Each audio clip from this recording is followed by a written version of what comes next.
অন্তর্বর্তীকালীন সরকারের উপদেষ্টা চলচ্চিত্র এবং নাট্য নির্মাতা মোস্তফা সরোয়ার ফারুকী এবার মোস্তফা সরোয়ার ফারুকীর কাছে কি চাইলেন চিত্রনায়িকা তমা মির্জা।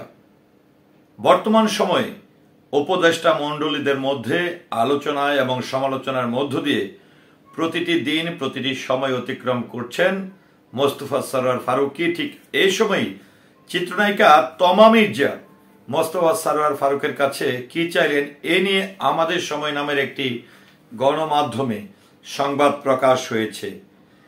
আর এই সংবাদটি প্রকাশিত হয়েছে 14 নভেম্বর 2024-এ। তো একজন চিত্রনায়িকা যদি বলতে চাই, মোস্তফা সরোয়ার ফারুকী যেমন নাট্য নির্মাতা ছিলেন বা নাট্য নির্মাতা বা চলচ্চিত্র নির্মাতা, তো এখন যেহেতু তিনি উপদেষ্টা, সেই উপদেষ্টার কাছে এই নায়িকার চাওয়া পাওয়াটি কি সেটি আপনাদের সামনে আমি উপস্থাপন করছি।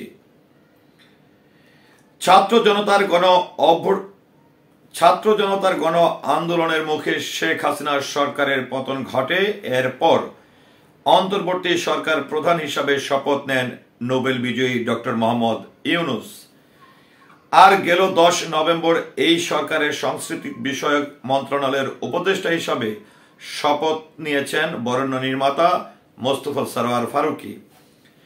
উপদেষ্টা হওয়ার পর সহকর্মী, স্বজন ও শুভাকাঙ্ক্ষীদের শুভেচ্ছায় ভাসছেন এই নির্মাতা।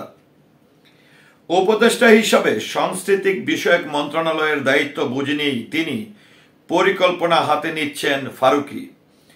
আর নির্মাতার নতুন এই পথচলাকে অন্য সবার মতোই শুভেচ্ছা জানিয়েছেন ঢাকাই সিনেমার চিত্রনায়িকা তমা মির্জা।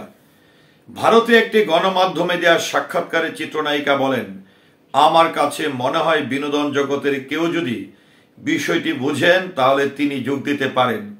সেই জায়গা থেকে ফারুকী ভাই উপযুক্ত ব্যক্তি। সঙ্গে যোগ করে চিত্রনায়িকা তমা মির্জা আরো বলেন, সরকারের কাছে তিনি ফারুকী ভালো মন্দ বিষয় তুলে ধরেন। অর্থাৎ সরকারের কাছে চিত্রনায়িকা তমা মির্জা মোস্তফা সরোয়ার ফারুকীর কিছু ভালো মন্দ বিষয়গুলো তিনি তুলে ধরেন। আর দুই বাংলার ইন্ডাস্ট্রির জন্য সামনে অনেক সুখবরও আসবে, এমনটাও তমার আশা।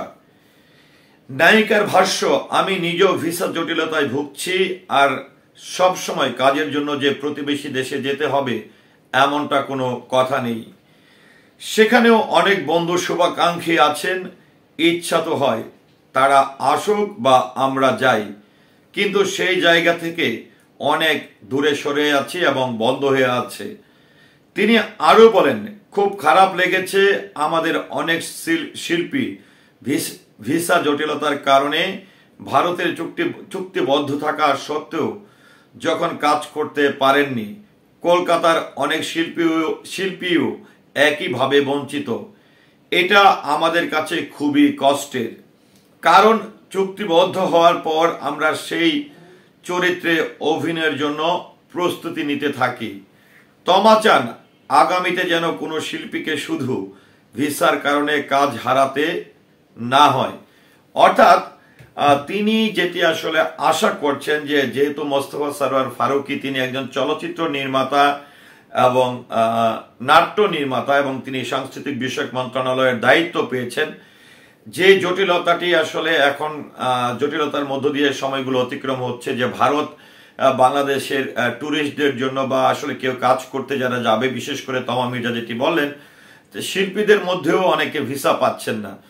তো এই যে ভিসা জটিলতা বা ভিসা দেওয়ার আগে আসলে যাদের কাজের সঙ্গে চুক্তি হয়েছিল ভারতের সিনেমার সঙ্গে বাংলাদেশের শিল্পীদের বা বাংলাদেশের কাজের সঙ্গে ভারতীয় শিল্পীদের এই যে আসা যাওয়ার যে বিষয়টি, ভিসা জটিলতা যেটি এখন যেটি দিয়ে যাচ্ছে, সেটি আসলে মোস্তফা সরোয়ার ফারুকী সাহেব যেহেতু সাংস্কৃতিক বিষয়ক উপদেষ্টা হয়েছেন এবং তিনি চলচ্চিত্র অঙ্গনের মানুষ, নাট্য অঙ্গনের মানুষ, তিনি এটিকে সমাধান করে এই যে জটিলতা বা শিল্পীদের ভিসা জটিলতা এটি কাটিয়ে উঠবেন এমনটাই প্রত্যাশা করেছেন চিত্রনায়িকা তমা মির্জা। তো ভিউয়ার্স, চিত্রনায়িকা তমা মির্জা কিংবা মোস্তফা সরোয়ার ফারুকীকে বর্তমান অন্তর্বর্তীকালীন সরকারের উপদেষ্টা হিসাবে নিয়োগ প্রধান নিয়ে আপনার মতামত কি? আশা করছি কমেন্টের মাধ্যমে জানাবেন। সেই সাথে পুরো ভিডিওটির সঙ্গে থাকার জন্য অসংখ্য ধন্যবাদ। আল্লাহ হাফিজ। আসসালামু আলাইকুম।